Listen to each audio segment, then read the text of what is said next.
What I'm going to say today is probably primarily wearing my Supreme Court hat rather than my SACAT hat, and so I'll largely be talking about grounds of judicial review and the sort of errors in decision-making that might lead to a successful judicial review application. But the same principles, if they're applied to matters that are subject to an appeal, should stand you in good stead as well. Basically, I'm trying to give you some tips about how to approach your decision-making so as to minimise the risk of a successful judicial review. Now, I need to distinguish at the outset between an appeal and a judicial review. Many people are not quite sure of the distinction. Appeal rights must be found in a particular act. They're not part of the common law, so if there's an appeal right, it's got to be conferred by a particular statute. Judicial review is a common law right, it's an inherent right. While it's probably a very great oversimplification, in essence an appeal is considering whether a decision is right or wrong, whereas a judicial review is concerned with the lawfulness of the decision-making process and the actions that led up to or inactions that led up to the final decision, and in fact whether there was a decision at all. So when a court's dealing with a judicial review application, it's not concerned so much with the merits of the decision, whether it's right or wrong, but whether, and certainly it's not concerned whether the judge thinks he or she would have made the same decision. The issue is the lawfulness of the process that led to the decision.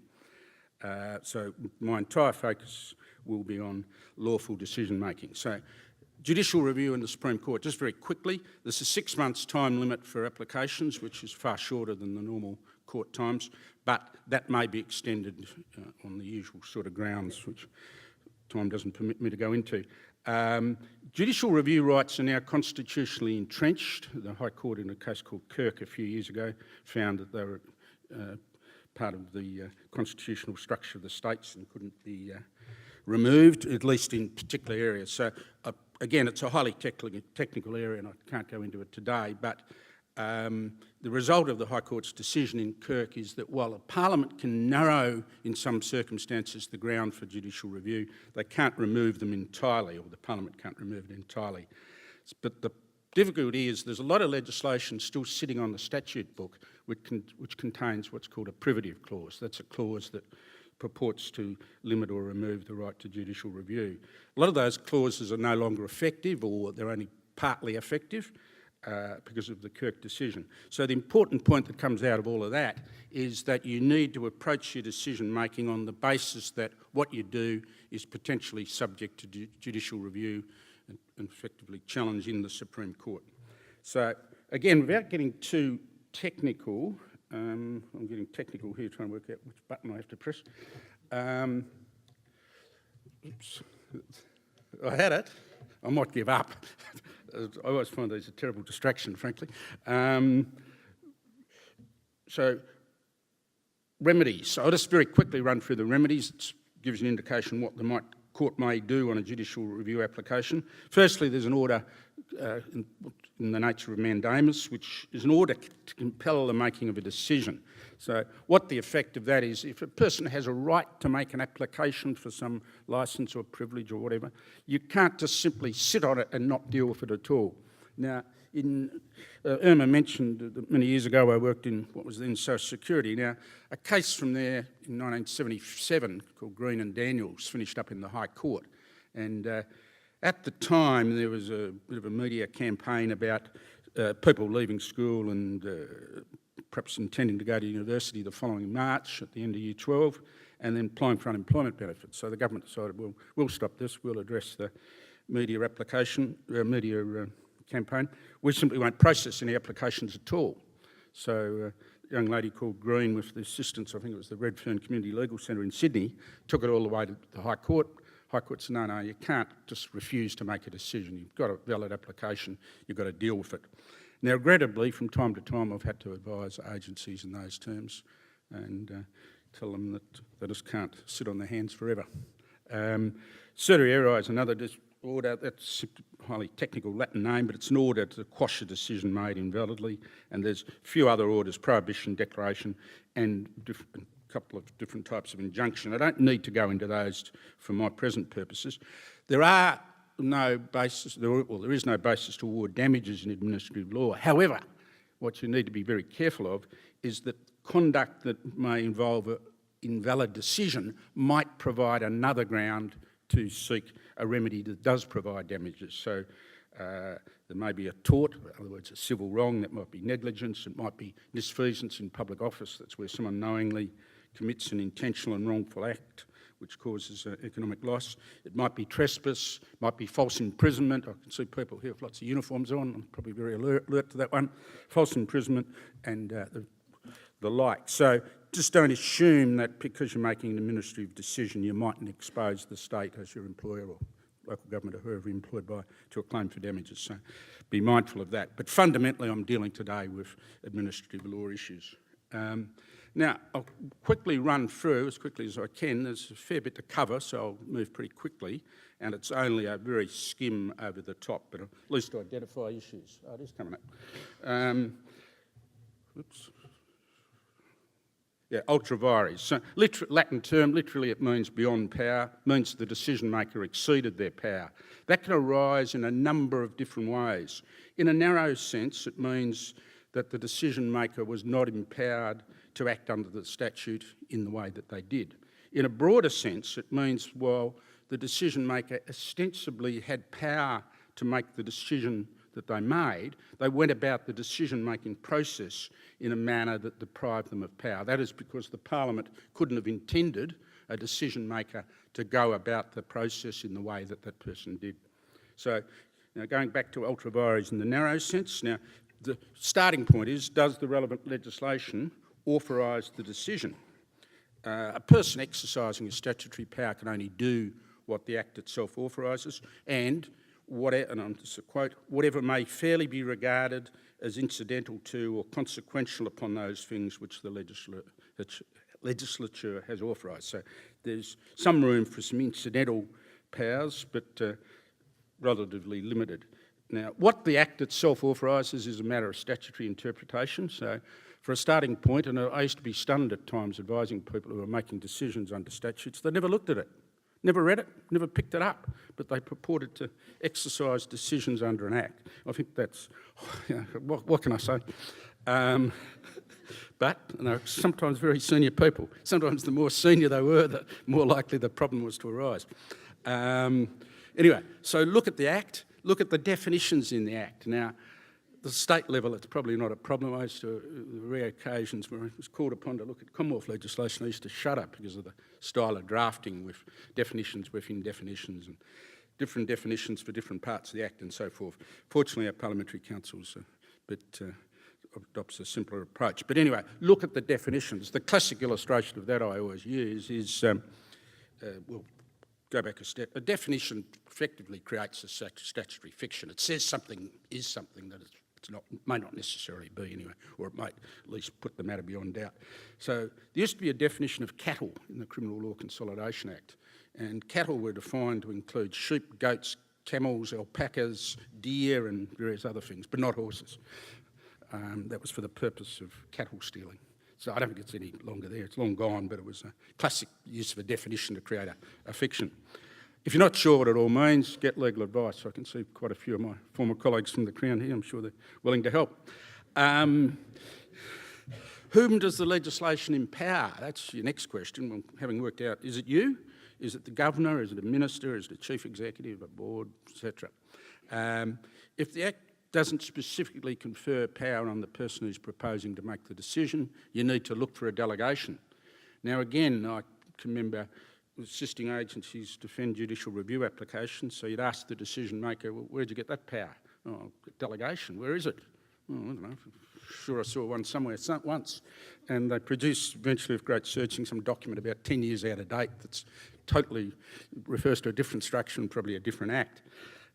So it's fundamental that you keep your delegations accessible, keep them current. If you get into legal disputation, you'll need to be able to produce them as evidence of the basis on which you made the decision. So it needs to be a current delegation. I draw a distinction between a delegation of power, which is something that happens under an Act, and the power to delegate itself has to be conferred by the Act. It's not something that's inherently there. So when making a delegation, the delegator, the Minister, Chief Executive, who is giving away their power or pushing their power down, needs to follow some basic principles as well. Most acts don't actually say it's in writing, some do, but absolutely essential that any delegation is done in writing. It's a matter you may need to give evidence of in the future, and you can't properly administer your affairs if you don't have written delegations. Sometimes a delegation can only be to a particular class of person. Some acts say to an officer of the department or a public sector employee, others don't, so you might delegate outside the public sector, but a great many acts do narrow the people who are capable of receiving the delegation.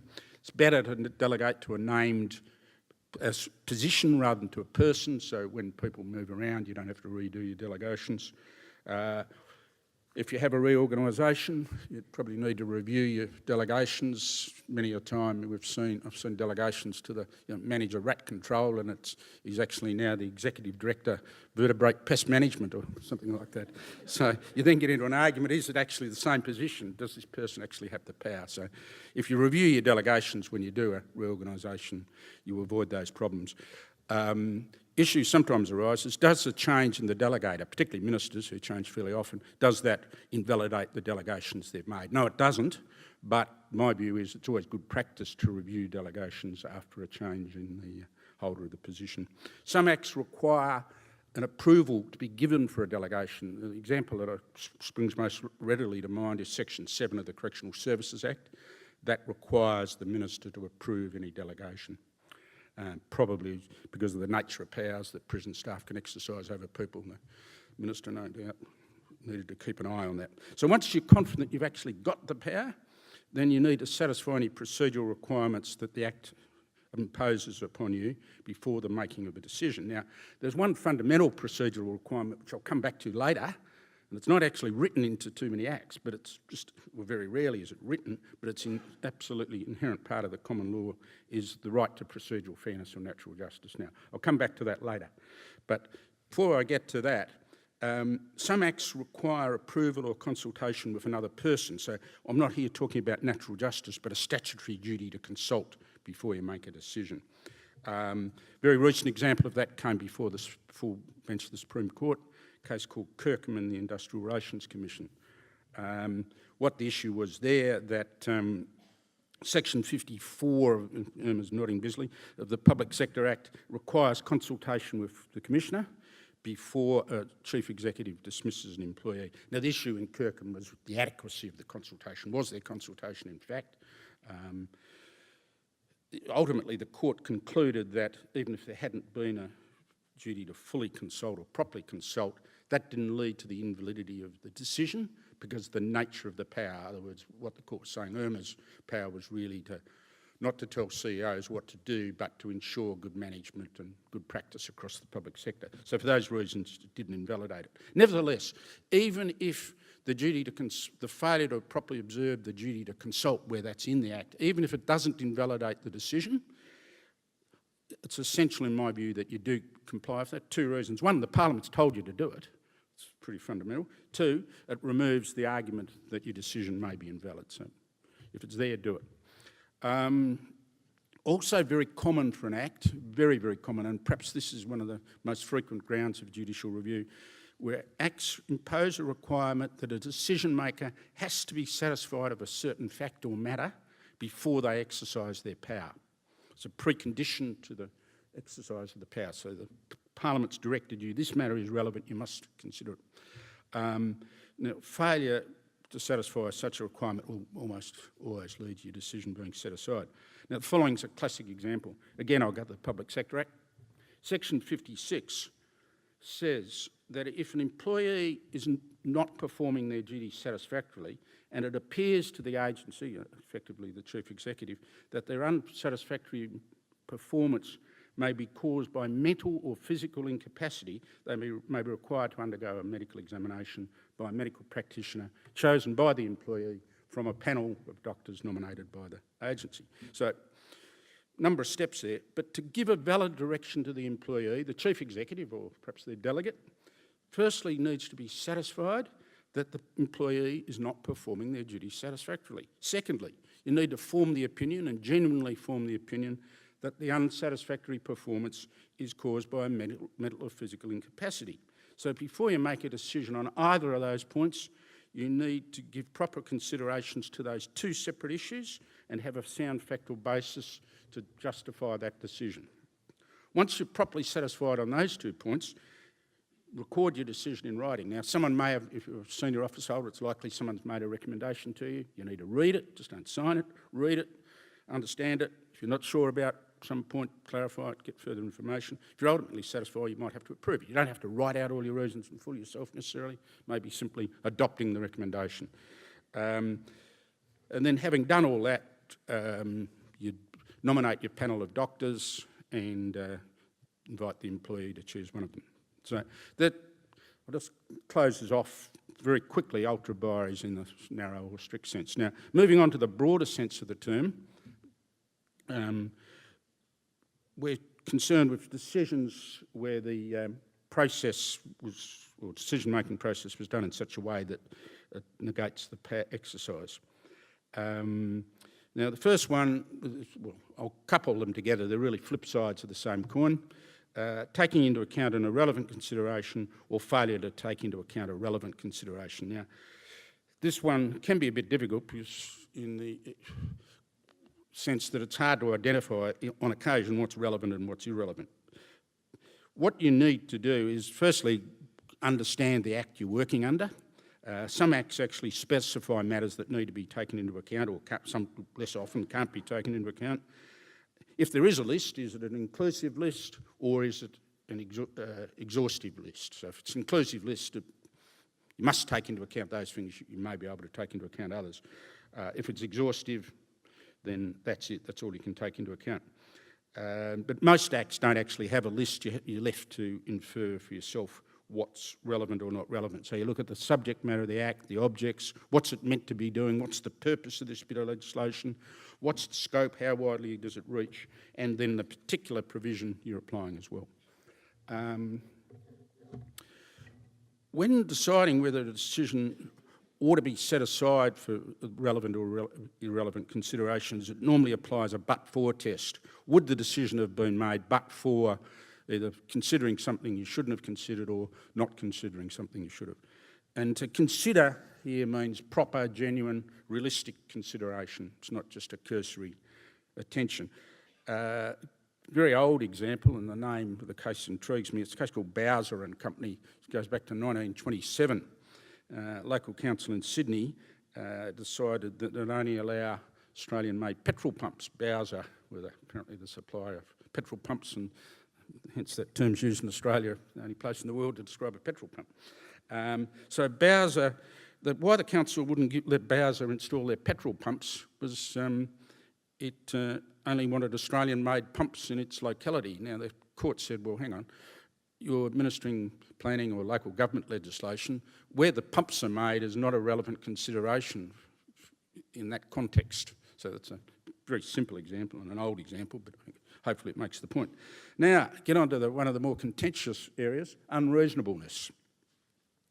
It's what lawyers were, until very recently at least, called unreasonableness in the Wednesbury sense. That's a 1948 English case involving a local government decision.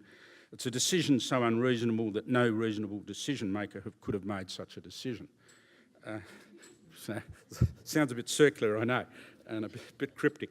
In practice, though, if you're making a decision that's so unreasonable, etc., you're probably going to be invalid on other grounds. But leave that aside, just focusing on the unreasonableness. Until reasonably, I tended to regard applications for judicial review that were relying on unreasonableness in the Wednesbury sense as the sort of last resort of the desperate plaintiff. But there's a High Court decision in 2013 in a case called, it's spelled L-I, but I understand it's pronounced Lee, seems to have opened up that ground of review to a considerable degree and relaxed perhaps its rigour. 3 members of the court, which was a plurality, said unreasonableness is a conclusion which may be applied to a decision which lacks an evident and intelligible justification. So another simple example, Queensland case from about 15 years ago, the Supreme Court invalidated the decision of the Chief Magistrate to order a magistrate to move to a different city within 4 weeks. She was a single mum with 5 kids aged between 17 months and 11 years. Now, the court said no reasonable decision maker could have arrived at that decision in all the circumstances.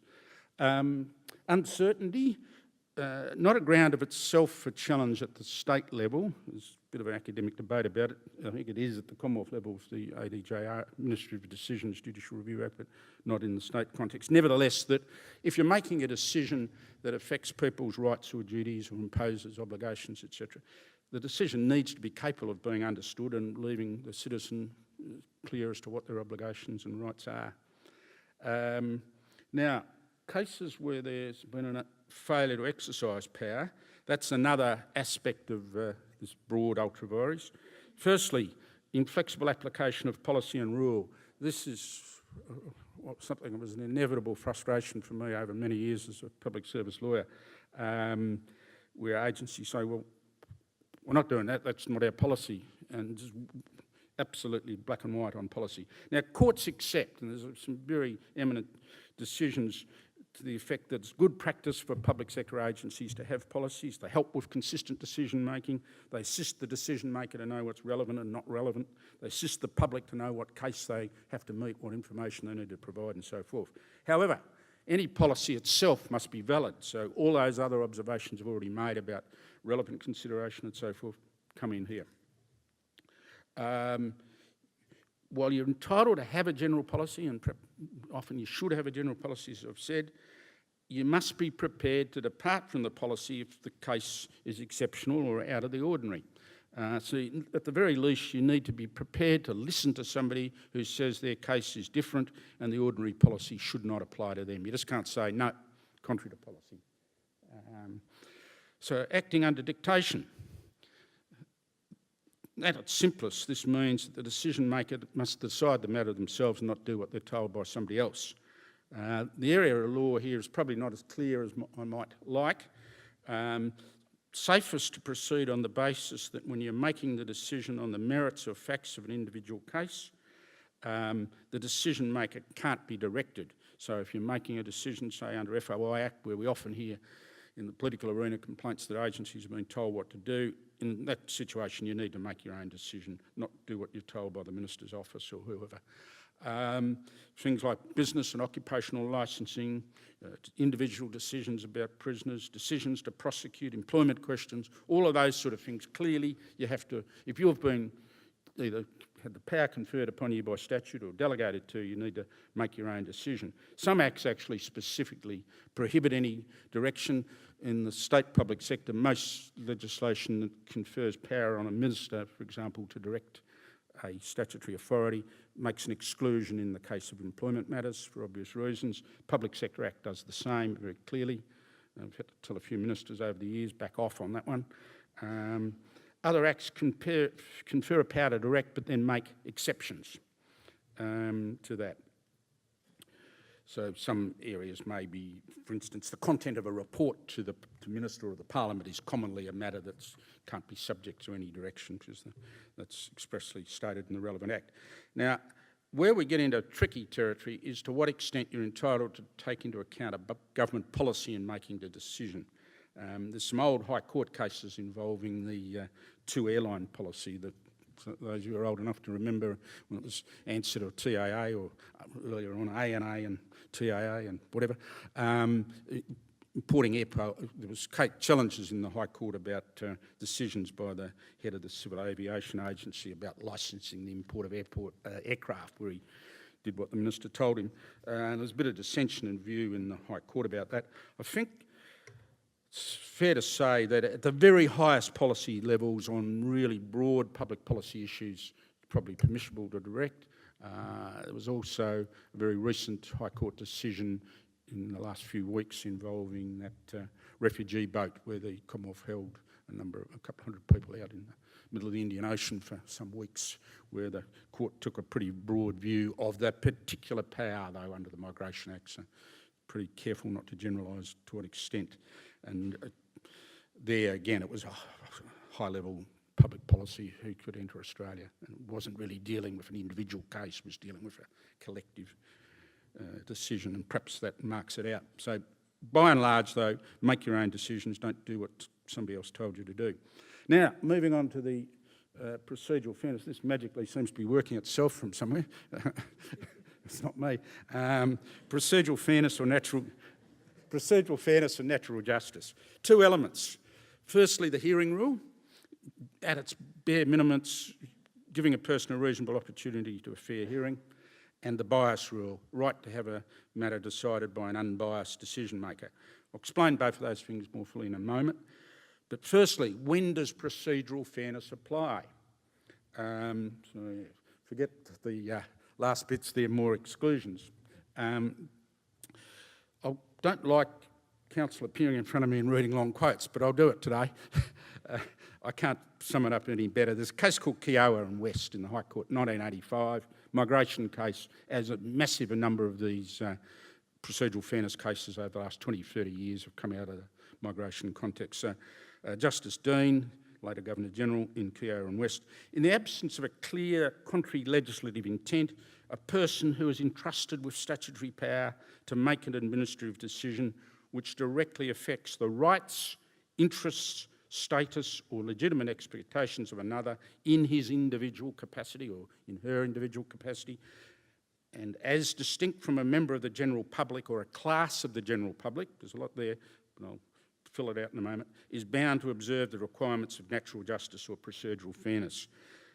I interpose here to say that I always found it a frustration that people tended to throw around the term natural justice, and also duty of care was another one, in a sort of a wide sweeping sense without really defining what they actually meant. They are very specific, in both cases they are very specific terms and have very specific meanings. So that's what I'm trying to explain today, at least about natural justice or procedural fairness. Just going on very quickly for quote, this fundamental rule of the common law doctrine of natural justice that when an order is to be made which will deprive a person of some right or interest or of the legitimate expectation of a benefit, he, now she also, is entitled to know the case sought to be made against him and given an opportunity of replying. And then the reference to a right or interest must be understood as relating to personal liberty, status, preservation of livelihood and reputation, as well as proprietary rights and interests. So you can see from the breadth of all of that in most circumstances, not all, but most, there's an obligation to accord procedural fairness where a proposed decision will adversely affect somebody's rights, interests, legitimate expectations. Right. So what's a right? It doesn't have to be a legal right. It may be a permission to do something. An interest might be a pecuniary interest, employment, right to carry on a trade or business or whatever. Might be a personal interest, particularly good reputation, membership of a body, the avoidance of punishment. All of those things are protected by procedural fairness. Legitimate expectations, a bit of a move away from the term, but it's certainly a wide concept, might arise because you've made past favourable decisions and that creates an expectation in the person's mind, and provided it's a reasonable expectation, that you'll continue to do that. So you've given somebody a licence. Before you revoke it, you probably, depending on the legislative scheme, obviously, you may need to accord them procedural fairness. If you've got a standing practice or policy of dealing with matters in a particular way that people have come to rely on, there's probably a legitimate expectation that you'll continue to do that. And just generally, because someone's got an important interest at stake that might be affected adversely by your decision, the legitimate expectation must have a reasonable basis. It's not some wild fancy of the vexatious. But if there is a legitimate expectation or a reasonable expectation of a right being respected, then you've got to accord procedural fairness. The end result is that most of the decisions that are made affecting individuals, as distinct from the public at large or a large group of the public, will attract a duty to accord procedural fairness. So when doesn't it apply? And I've touched upon it already with the broad class. So if you're changing an overall policy, well, and even more so legislation, that doesn't attract a duty to accord procedural fairness. And sometimes an Act may set out a detailed procedure to be followed which replaces any common law obligation to accord procedural fairness. So the Act may set out its own scheme as to what people can do by way of submission and so forth. So moving on to the content of procedural fairness, firstly the hearing rule. At its barest, it requires a reasonable opportunity to respond to adverse material. So what's then required for a fair hearing? Depends on all the circumstances and particularly the issues to be decided. At the very minimum, you need to inform the person of the concerns or the allegations that may be contrary to their interests before you make a decision, certainly if you're proposing to make an adverse decision.